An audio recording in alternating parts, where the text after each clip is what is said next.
Sabe, é curioso notar como algumas pessoas parecem ser naturalmente ouvidas, respeitadas, enquanto outras, por mais que tentem, parece que a voz delas simplesmente não ecoa. A chave para isso talvez não esteja no jeito de falar, mas sim no jeito de pensar. É sobre isso que a gente vai conversar hoje. Como organizar o nosso próprio caos interno pode ser o verdadeiro segredo para ter uma influência real no mundo lá fora. Pois é, a nossa mente às vezes vira um verdadeiro campo de batalha. Na verdade, são ideias, preocupações, planos, tudo embolado, tudo gritando por atenção ao mesmo tempo, e é nesse caos que a gente acaba paralisando. Fica aquela sensação de não saber nem por onde começar, né? Em que focar primeiro. Então, o ponto central é este, e ele é simples, mas muito poderoso. Para conseguir o respeito dos outros, o primeiro passo é comandar o próprio caos interno. E é exatamente isso que a gente vai explorar aqui. Um guia para conseguir as duas coisas: ter uma mente clara e, consequentemente, uma comunicação que realmente tem impacto. Ok, e para começar a desembaraçar isso, que tal buscar um pouco de sabedoria onde ela realmente resistiu ao tempo? Na filosofia. Porque vamos combinar, organizar a própria mente não é um desafio de agora, né? E as soluções que os pensadores clássicos encontraram, bom, elas continuam sendo super relevantes hoje em dia. Olha só que interessante. A gente pode se guiar por 3 pilares da filosofia grega. O primeiro vem de Sócrates, que dizia pra gente questionar os próprios pensamentos. Sabe, tipo, isso aqui que eu tô pensando é um sinal importante ou é só ruído mental? Depois vem Platão, que nos ensina que a razão precisa ser a maestrina das emoções. A ideia é separar o que a gente sente do que é fato.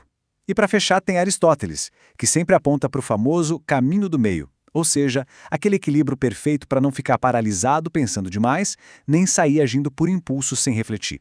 Tudo bem, filosofia é incrível.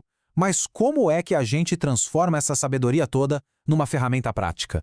Como pegar isso e usar no dia a dia para de verdade encontrar alguma ordem no meio do caos? A resposta pode ser surpreendentemente simples. Pensa só no imperador Marco Aurélio. O cara governava um império inteiro. Imagina o nível de responsabilidade. E mesmo assim, a ferramenta que ele usava para organizar a mente era a mais básica de todas, a escrita.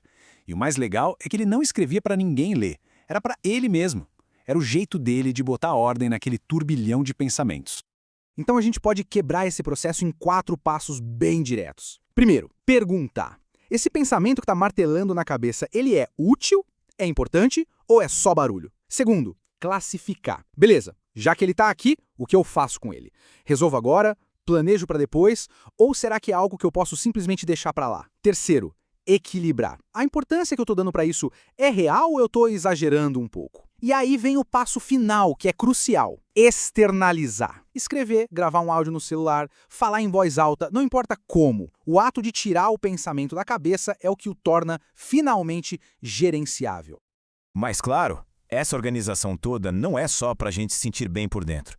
Não é um fim em si mesma. Inevitavelmente, isso começa a transbordar. E o primeiro lugar onde isso aparece é na forma como a gente se comunica. Essa frase aqui, olha, ela resume tudo. A fala é um espelho do pensamento. Quem nunca viu alguém tentando explicar uma coisa e, de repente, a pessoa se perde no meio do próprio raciocínio? Isso acontece por um motivo simples. Se a mente está um caos, a fala vai ser caótica também. Não tem como escapar. Para que a nossa voz seja ouvida, primeiro a gente precisa atuar como um mediador dentro da própria mente. Imagina só uma reunião, uma assembleia, onde todo mundo começa a gritar ao mesmo tempo. O que sai dali? Só barulho, confusão.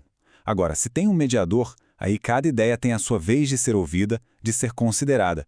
As decisões ficam claras. É exatamente esse papel de mediador que a gente tem que assumir dentro da nossa cabeça. Ok, mente organizada, pensamentos em ordem. O foco agora muda.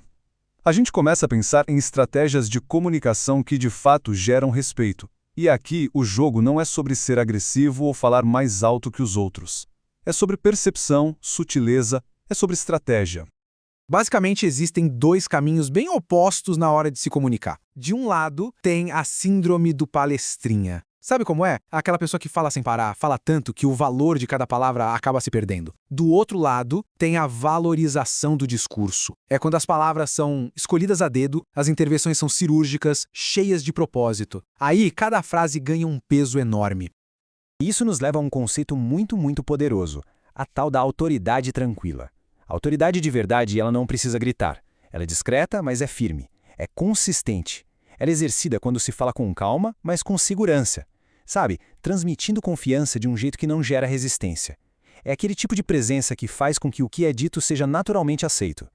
Porque, no fim das contas, o objetivo de uma comunicação influente é muito claro. É inspirar respeito, e não medo.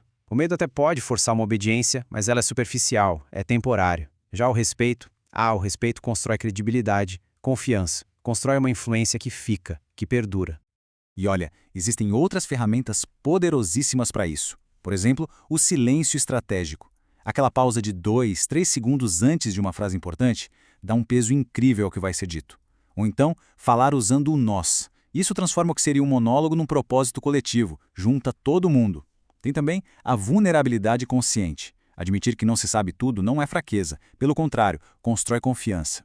A escutativa, que é mostrar que a gente entendeu o outro lado antes de falar o nosso. E claro, as micro-histórias, usar pequenas narrativas para juntar lógica e emoção. Isso torna qualquer ideia inesquecível. Certo. Então, depois de todo esse trabalho de organizar a mente, de refinar a comunicação, qual é a recompensa final? Vamos fechar esse ciclo e entender qual é o verdadeiro prêmio por trás de tudo isso. E os benefícios são super práticos, coisa do dia a dia mesmo.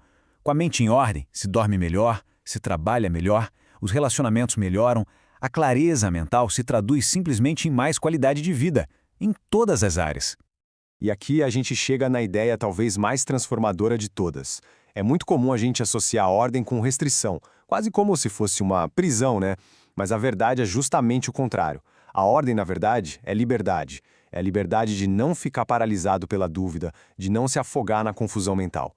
Quando se organiza o mundo interior, o que se ganha é a liberdade para agir com propósito e clareza no mundo exterior. E para fechar, esta análise toda nos deixa com uma pergunta final. Uma reflexão importante. Se clareza, liberdade e respeito dependem de uma mente bem mediada, quem tem a responsabilidade de assumir o papel desse mediador? A resposta e o poder de transformação que vem com ela está dentro de cada pessoa.